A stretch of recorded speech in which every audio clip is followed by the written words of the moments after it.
Hai, namaku Keisha. Sekarang aku sekolah kelas 3 SMP. Aku mau bercerita tentang pengalamanku sewaktu aku sekolah di asrama kelas 1 SMP. Jadi, pada suatu hari, dulu itu asrama aku tuh termasuk semi-militer. Kenapa semi-militer? Karena asramaku ini tuh banyak banget peraturan yang ketat, seperti upacara setiap hari Senin, terus pelajaran baris berbaris, apel sebelum makan, dan masih banyak lagi. Nah, pada suatu hari, itu tuh udah menjelang Isya, asma aku tuh kambuh. Terus, itu tuh pada saat itu, yang lain tuh lagi mau apel buat buat makan malam. Terus teman aku ada namanya Susan, dia tuh ngajakin aku buat ikut ke aula apel. Tapi karena asmaku kambuh, aku bilang, enggak deh, aku istirahat aja, sesek gitu kan. Terus kata Susan, nggak apa-apa deh Kay, paksain aja ke aula, bentar kok, deket gitu. Tapi karena aku nggak kuat, daripada asma aku makin parah juga, aku bilang, enggak Kak, kalian aja sama teman-teman yang lain, kamu sama teman-teman yang lain. Terus kata Susan, oh ya udah, nanti mau dibawain makanan atau minuman nggak? Cuman aku mikir, kan sakit nih, otomatis makan tuh nggak enak. Jadi aku bilang, nggak usah deh, nggak apa-apa, masih kenyang gitu kan ke Susan. Terus kata Susan, oh ya udah. Akhirnya Susan sama teman-teman aku yang lain yaitu ke aula buat apel. Nah, aku sendiri di kamar. Terus pas aku lagi nunggu yang lain selesai apel, aku tiba-tiba keinget, oh iya ya, jemuran aku yang 2 hari lalu tuh belum aku ambil.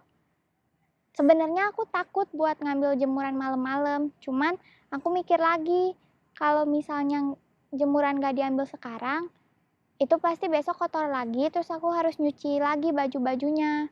Jadi ya udah deh, daripada nyuci ulang, mending ambil aja, beraniin diri. Akhirnya aku maksain buat ngambil jemuran keluar kamar. Nah, aku tuh jalan bawa ember segala macam. Terus pas lagi jalan, itu tuh perasaan aku tuh udah mulai gak enak, kayak kenapa gitu. Terus pas aku udah sampai nih, udah ngambil-ngambil jemuran, udah dikit lagi jemurannya, aku tuh, di belakang aku tuh ada sumur tua. Nah, aku tuh kayak ngerasa aku tuh harus nengok ke sumur tua itu. Tapi akunya gak mau, karena kayak aku tuh mikir ya, kayak ngapain gitu nengok ke sumur tua, kayak gak penting banget, emang ada apa di sumur, aku tuh gitu. Cuman aku tuh lama-lama penasaran, karena kayak ada yang bilang nengok ke sumur gitu. Terus pas aku nengok ke sumur, aku nengok dikit-dikit kan. Aku nengok dikit-dikit ke belakang, terus kayak ada item-item gitu di atas sumur. Terus aku mikir, ih, apa tuh item-item? Oh, karung kali. Jadi kan aku positive thinking ya, nggak mungkin langsung negative thinking. Aku positive thinking dulu, kayak, oh karung di atas sumur. Bisa aja teman atau ketua asrama aku naruh karung di atas sumur itu gitu. Terus, tapi lama-lama makin aku liatin, si yang aku kira karung itu tuh gerak gitu, gerak dikit. Terus aku kayak, lah karung bisa gerak gitu, kayak gimana ceritanya gitu. Terus kan makin penasaran dong aku ya, kayak apa nih karung gerak gitu, nggak mungkin banget. Akhirnya aku maksain diri buat ngebuka mata lebih lebar lagi. Aku udah ngeliat gitu, si karungnya ini nengok ke aku, terus ada matanya melotot ke aku kayak gitu. Kebayang kan, serem, kayak ini bukan karung deh kayaknya. Terus pas aku lihat lebih jelas lagi, itu tuh ternyata beneran bukan karung, jadi itu tuh kayak orang setengah badannya segini ke atas, di atas sumur gitu, kayak nengok ke aku, matanya melotot, terus bajunya tuh putih, kumuh, udah kumuh gitu, udah robek-robek, kayak udah berdarah-berdarah, udah kumuh banget, pokoknya udah nggak beraturan, rambutnya acak-acakan, terus mukanya juga kayak udah disayat-sayat gitu, kayak bekas luka-lukanya tuh banyak banget gitu. Aku tuh takut, terus aku kayak saking takutnya aku tuh kayak nge-freeze gitu, kayak oh my god gitu, nggak nyangka bakalan ngelihat kayak gitu. Aku tuh nge-freeze, nggak bisa gerak sama sekali, teriak aja tuh nggak bisa, karena lagi asma juga, sesek, nggak mungkin bisa teriak, banyak ngomong gitu, nggak mungkin.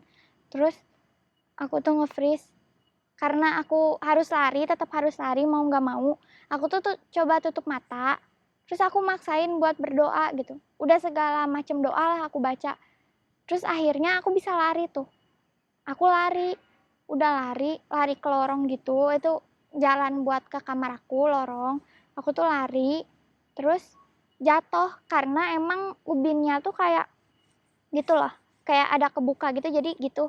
Nah, aku tuh nggak sadar, jadi aku jatuh, saking paniknya aku jatuh, terus aku langsung bangun lagi, langsung lari, langsung buka pintu kamar, langsung udah deh, pintu kamar udah langsung aku tutup, aku langsung masuk ke dalam selimut, diem, nggak bisa ngomong, nggak bisa apa, udah nggak bisa nafas, udah sesek banget, beneran sesek, terus udah panik banget, udah kayak gimana gitu, gimana, pengen pulang gitu. Terus yang lain kan udah selesai apel nih, nah Susan tuh nyamperin aku kayak kenapa gitu, karena Susan tahu aku tuh panik. Terus aku nangis, aku tuh beneran nangis, nangis karena saking takutnya itu aku nangis.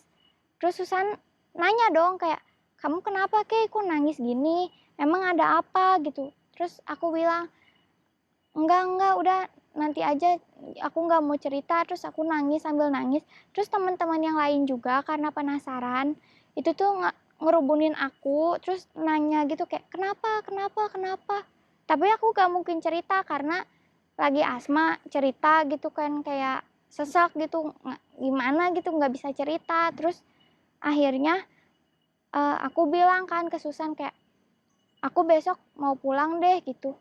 Terus besoknya nih, kan emang kalau di asrama aku itu kita tuh susah buat pulang karena harus izin dulu, terus boleh pulang kalau emang ada yang penting banget gitu, baru boleh pulang. Kalau nggak penting-penting banget kita nggak ada yang boleh pulang gitu, kecuali di jadwal emang udah boleh pulang. Terus aku ke ketua asrama, aku bilang kan, Pak aku izin pulang gitu. Kata ketua asramanya tuh, kenapa kamu pulang, emang ada apa? Terus aku bilang, enggak Pak, mau pulang aja gitu. Tapi ketua asrama ini maksa aku buat cerita.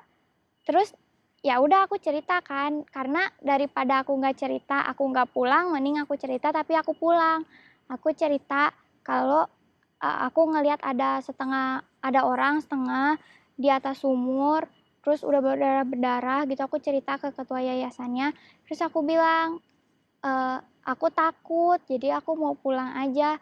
Terus kata ketua asramanya, oh iya, di sini emang udah sering yang ngelihat kayak gitu, udah sering, udah banyak kejadiannya, karena emang asrama aku ini dulunya bekas penjajahan Jepang. Terus aku kaget dong, kayak berarti yang aku lihat mungkin yang aku lihat itu korban dari penjajahan Jepang dulu. Terus aku kaget kayak, berarti beneran yang aku lihat tuh berarti bukan halusinasi, bukan apa, berarti emang bener gitu. Terus akhirnya ketua yayasannya tuh nanya ke aku, gimana jadinya, mau pulang nggak? Ya udah aku bilang dong, iya aku mau pulang gitu. Nah akhirnya aku pulang, aku udah rapi-rapi, aku udah pulang, udah dijemput. Pas pulang aku bilang ke orang tua aku bilang mau pindah sekolah gitu. Awalnya orang tua aku nanya kan, kenapa pindah sekolah? Ya udah kan ke orang tua sendiri, aku cerita lah kalau aku ngelihat ini. Terus kata orang tua aku, oh ya udah pulang aja, ya udah pindah sekolah gitu. Karena emang kalau aku ngelihat sosok-sosok gitu terus tiap hari, kan nggak sembuh-sembuh ya asmanya. Jadi ya boleh deh, jadi boleh pindah sekolah. Jadi sekarang aku udah pindah sekolah, udah nggak sekolah di asrama itu lagi. Dan alhamdulillahnya udah nggak ada kejadian-kejadian kayak gitu lagi. Jadi segitu cerita dari aku. Dadah.